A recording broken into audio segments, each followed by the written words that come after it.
Assalamu alaikum wa rahmatullahi wa barakatuh. Rabbi shrah li sadri wa yassir li amri wahlul uqdatam min lisani yafqahu qawli. Rabbi yassir wa la tu'assir wa tammim bil khair. Today, inshallah, we are going to start the Quranic Arabic grammar course. And first, I want to introduce the importance of learning Arabic.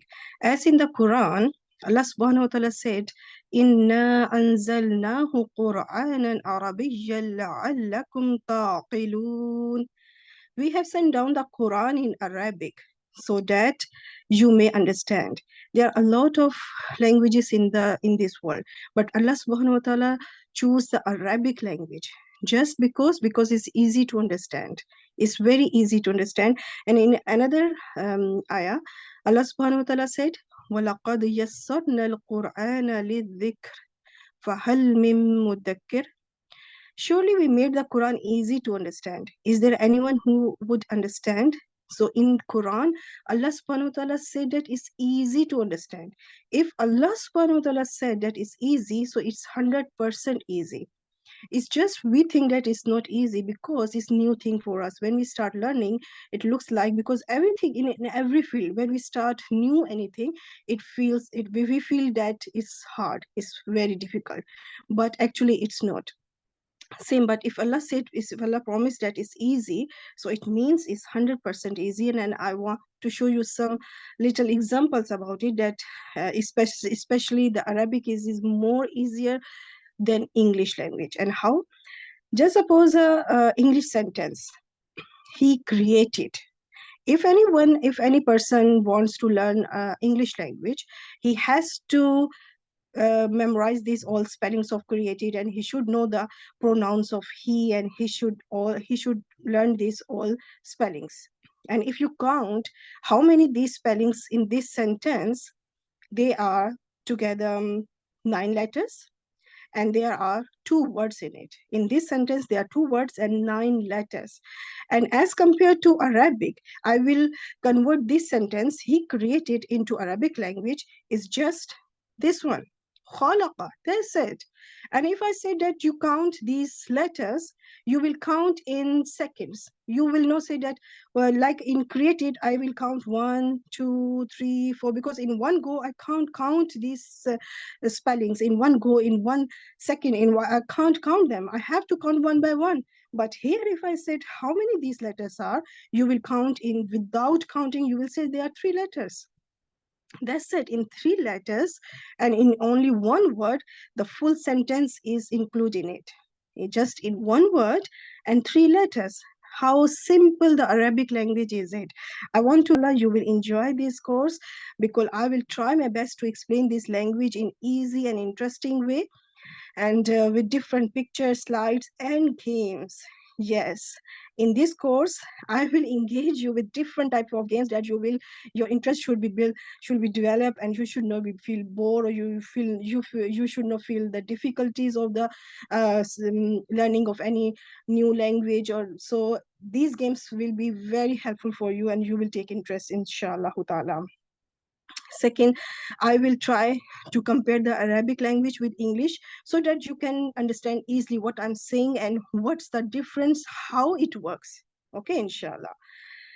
And I will give you the online exercises which you can get in the description box of my channel. So you can do practice on the online exercises. You have to just you have to just click the correct answer, and in the end, when you will submit the exercise, you can get the result, how many marks you get. So, and I will give you some little bit homework as well. Homework is very important. You know that if any language or anything you learning first time, you need practice for it. And this homework is basically a practice. So, and I will share my own notes as well in my when I was student time, and how I was doing the notes, this type of things a little bit I will share with you, inshallah ta'ala. So you can get the idea how you can make notes as well. What I want from you, you have to invest some time and do effort. Of course, everything which you will learn first time, you must have to put your effort. You must have to give full time to achieve that goal. And to make notes, you must have to make notes for all the rules you will learn. And because whatever you will learn from the lesson, you must have to write somewhere. And this will be very helpful for you, inshallah ta'ala. You have to do homework and attend classes regularly. If you will do all these three tasks only, that you have to put in attention, and you have to give the effort, and you have to make notes and homework, and do attend the regular classes, so in the end you will see the difference. Not in the end, even after few months you will see the difference, that how much you have learned, alhamdulillah, from the Arabic language. And you will be able to translate the Quran, inshallah ta'ala, in English, inshallah. Just depends how much effort you will put, inshallah. Now just start lecture 1. In lecture 1, I will introduce the properties of noun, and I will introduce the noun definition. So let's start. Every word in the Quran, no, not in the Quran, I should not say, but every word in language, I should say, any language, not even in Arabic, in Urdu, in English, or in any language, their word can be a kalima or a muhmil. What is kalima and muhmil? Kalima is called meaningful word. Kalima is meaningful word. Any word which is have any meaning. And muhmil is meaningless word. And in Quran, there is no any meaningless word. No, any single letter is without meaning. So in Quran, every kalima, every word, every letter has a meaning, is a full of meaning, is meaningful word. Okay. So kalima means word. In the easy way, I can say the word, any word, or I say kalima. Kalima, there are 3 types of kalima. 1, 2, and 3. What's the first 3 types of kalima? The first one is the noun, ismun. Second is fi'lun, verb. And particles, harf. What's the procedure for this course is, first of all, I will introduce you the noun. First, we will do a noun, inshallah ta'ala. And as we will do the noun, we will do particles as well, because some particles belongs to the noun. And then when we finish, we will complete the noun topic fully, inshallah. Then we will start the verb, fi'l. And during fi'l, we need some more particles as well, because those particles will belong to the verbs. So basically, particles will go through with both of these, noun and verbs. First of all, we have to focus on the noun, ism. What is noun and ism? Let's try this one. It's the definition of the noun is the name of person, place, or an object, or name of an action, which is called in English verbal noun. The name of any action, or an adjective description of noun. In different other courses, you can get the more detail of this definition, that noun is the name of idea, feelings, or like anything, many more things. But I want to explain you as simple as I can, as short as I can, as easy as I can, inshallah ta'ala. So noun is the name of person. It can be a name of person of anyone. If I say boy, he is boy, girl. So it means it's a name. I'm not saying this one boy or not this one girl. I'm saying boy, it means this is the name. I'm particular saying this one is boy or is girl. Or if I say the specific of their name, just suppose, so I can say that Mu'mina and Muhammad, or any name of the person. If I say man and woman, so they must have their own name as well. Okay, Zainab, Hamid, Muhammad, Zaid, or Maryam. So many names. Any name is called the noun of a person. And name of place. It can be a place of anything. I'm giving here the map of the Pakistan because I belong to Pakistan, alhamdulillah. So it can be the name of any place, any country, city, tribes, nations names. Okay, so in Quran Park, you can find many names of nations and tribes.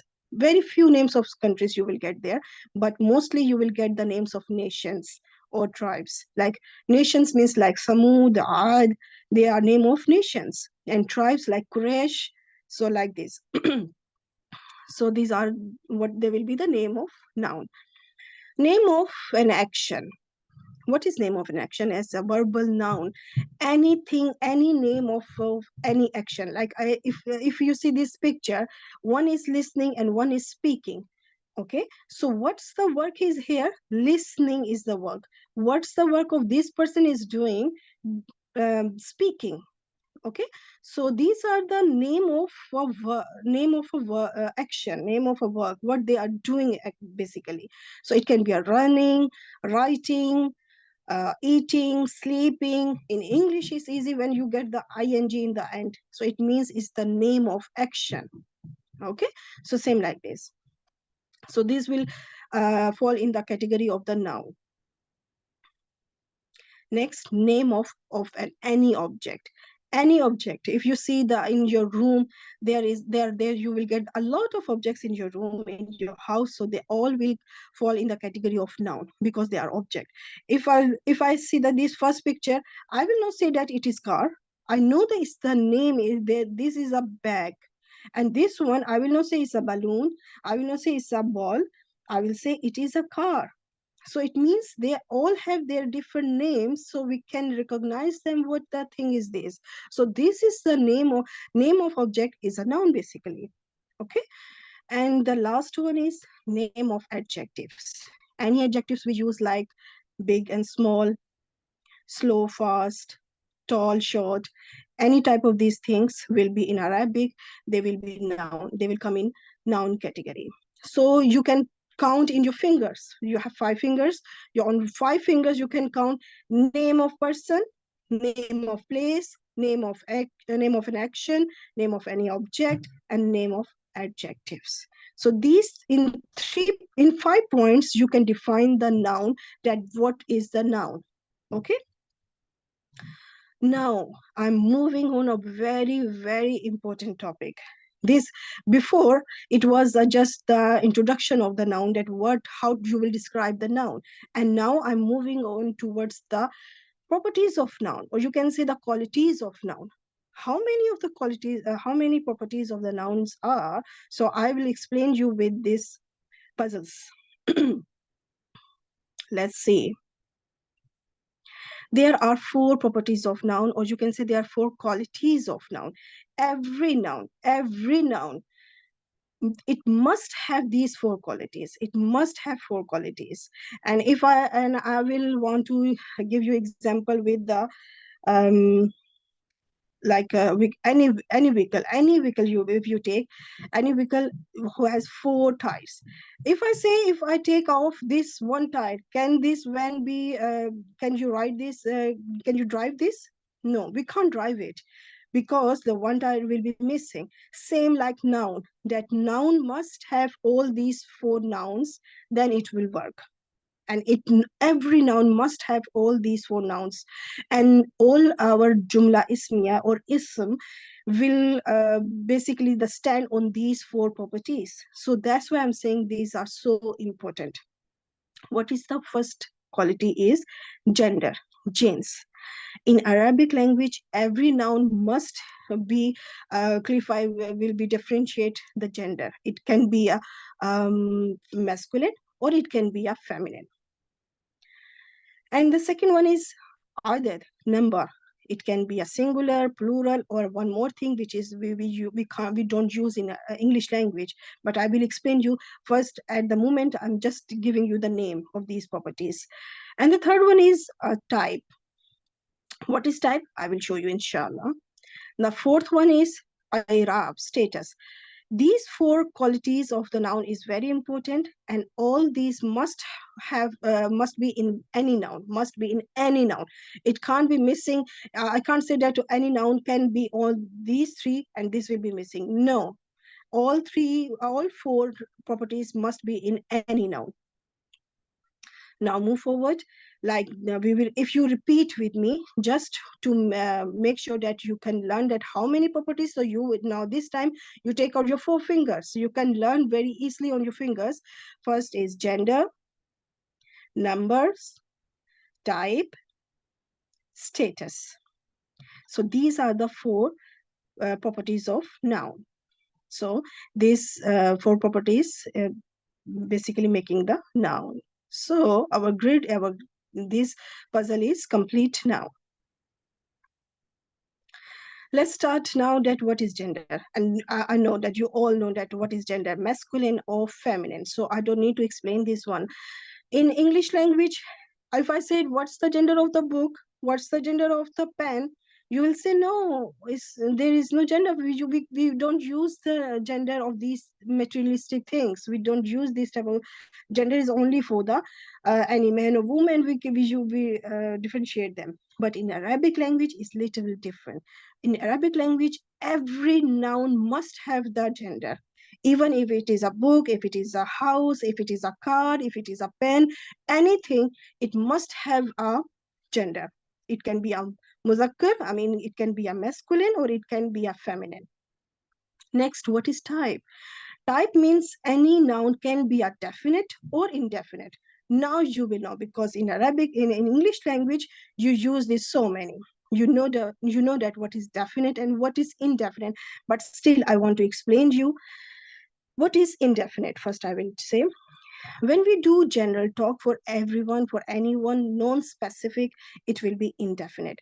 In this picture, if I show you, there are a lot of peoples, and if I'm talking about all of these, that they are standing, they are looking, and they are waiting. I'm just creating my own story.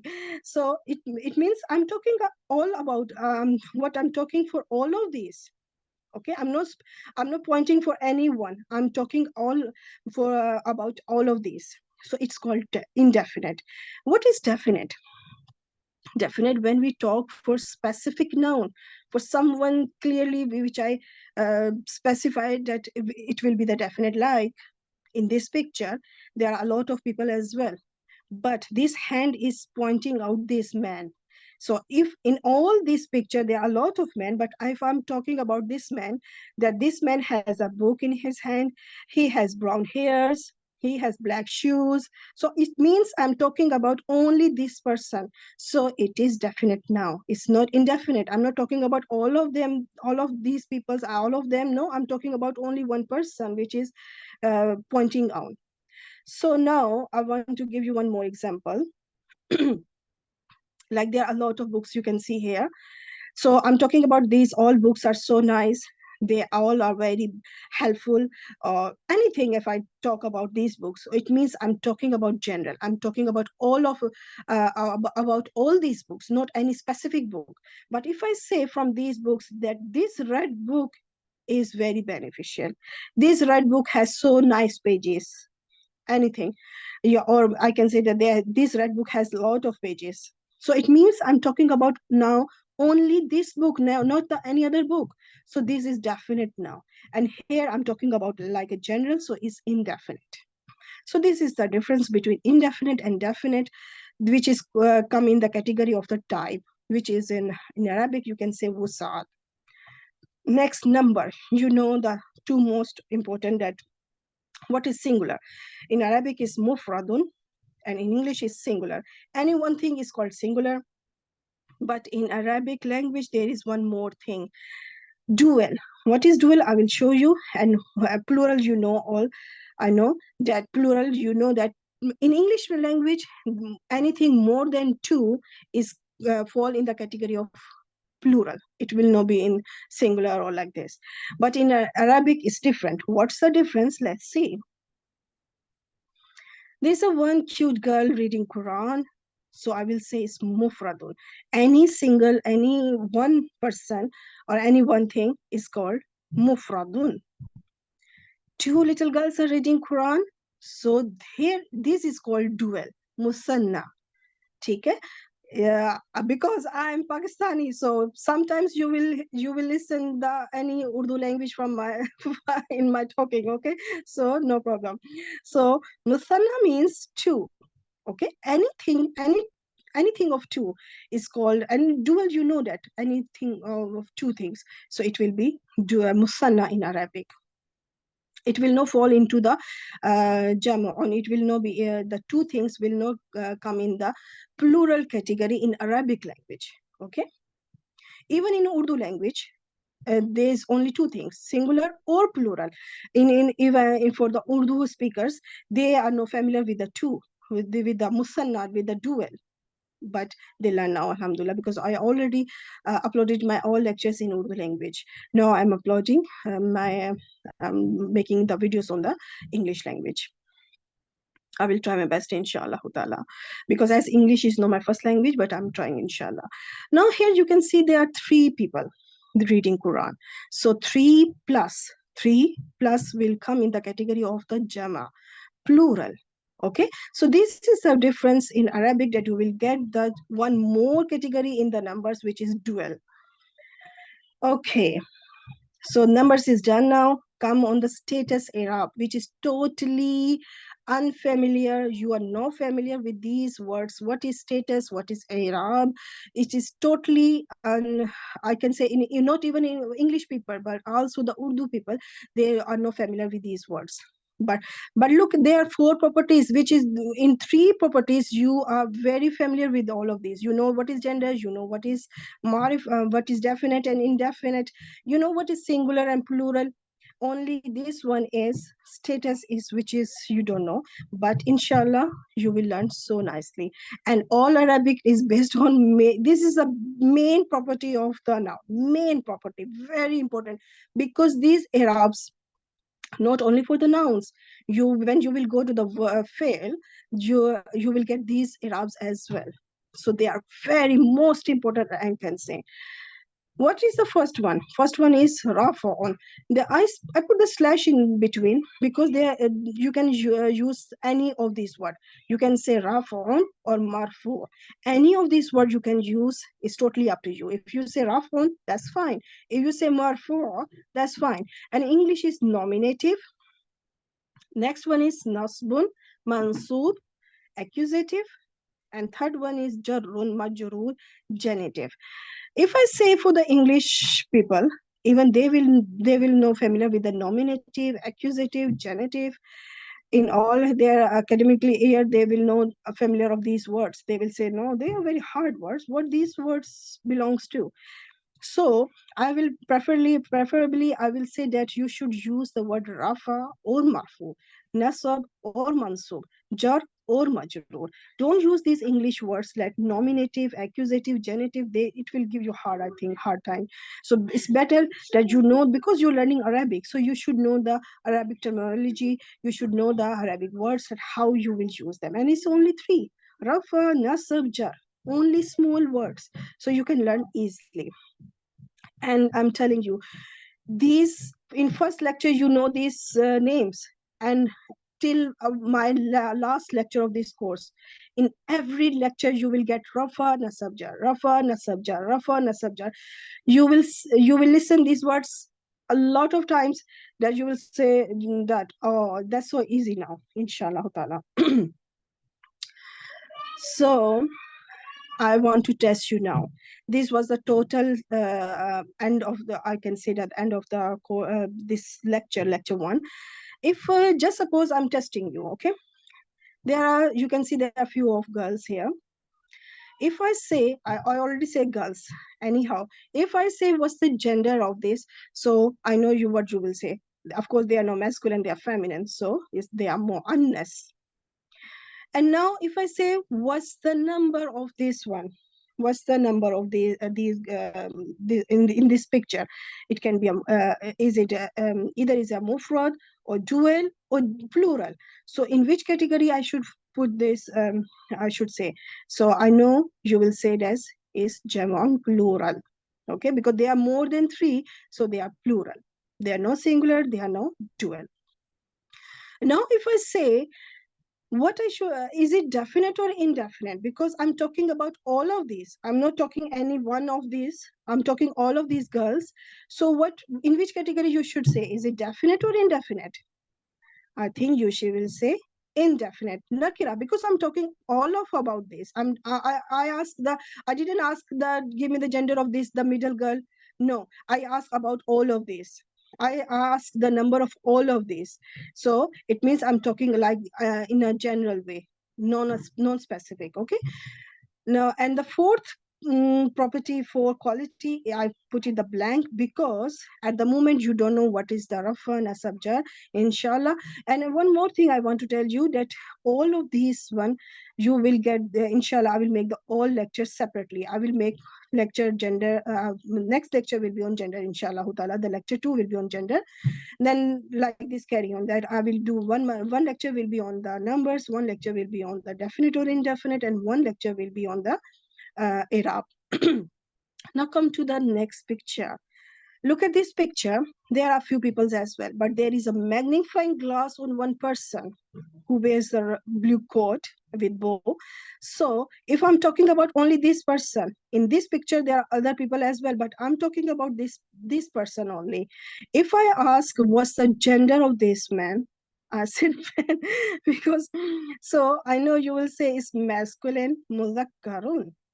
If I say what's the number of this, only the person where is put on the magnifying glass, is the magnifying glass on the one person or two person or the more than 3%. So I know you will get the answer that is a mufrad, is a singular, that magnifying glass is covering only one person. Next, if I ask, is it definite or indefinite? The information I'm getting from you is about general, like all of these, or any one any specific one person. So I hope you will get the, you will say that is definite, because I'm not talking about the other person, I'm talking about only this person. So it's definite now. And same like for property, I will keep it blank because you will learn this later on, inshallah ta'ala. So this is the total of lecture 1. Let's do the revision now. What you have to learn first of thing, that any word, any kalima means word, okay? Any word in the Quran, it has only 3 categories. It can be a noun, or it can be a fa'il, or it can be a harf. Noun, verb, or particles. Any of one of these. It cannot be the fourth anything. If I say any word of the Quran, it will not be the noun, it will not be the verb, it will not be the particle. It is something else. It will be the fourth of anything. No, is it the any word of the Quran can be from all 3 of these categories. It can, if it is noun, so it will not be the verb, it will not be the particle. Any one of these, so it will be the word. And next you learn the description of the noun, or you can say the definition of the noun. The noun you can divide the definition of the noun, or you can describe it in the 5 points. What is the 5 points? Name of person, name of place, name of action, name of object, and name of an adjective. And thirdly, you learn the important thing, that any noun has 4 qualities. First quality is the gender, and the capacity or type. Here is wrote the capacity, it can be a type, because we can use a different word. So type or capacity, so whatever you feel easy. Main thing is ma'rifa, nakira, definite, indefinite. These things you should know. And the number, in number category, we know that what is singular, dual, and plural. And i'rab status, marfu, mansub, majroor, or you can say rafa, nasab, jar. Okay, so any word you can use, whatever feel you will feel easy, inshallah. So these 3 slides, the most important that we learn in this first lecture. So I hope you like this lecture. If you like it, and if you feel like it's a benefit, it is giving you the benefit, please share it with others, especially for those who are learning the Arabic and Quranic Arabic, especially because our main purpose is to understand the Quran. So this is the end of our first lecture. سبحانك اللهم وبحمدك أشهد أن لا إله إلا أنت أستغفرك وأتوب إليك. السلام عليكم ورحمة الله وبركاته.